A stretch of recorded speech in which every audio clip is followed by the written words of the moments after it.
Има ли място видеото в перформанс маркетинга? Днес на гости ни е Николай Комсийски, управляващ партньор в Adronomic Marketing, за да си поговорим по тази тема. Здрасти, Ники!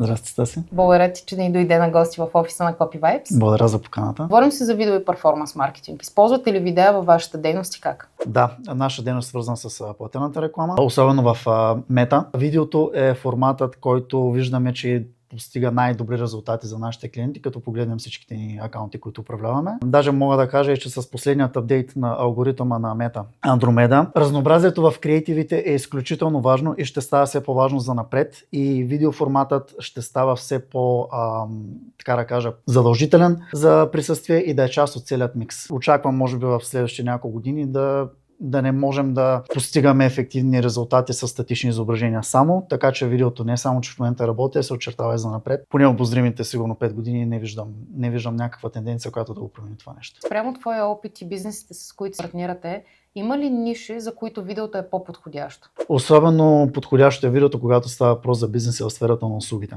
Защото трябва да се представи каква е услугата, каква стойност услугата предава на клиента, съответно от страна на бизнеса. И това много трудно може да се комуникира, когато става въпрос за статично изображение или поредица от такива изображения.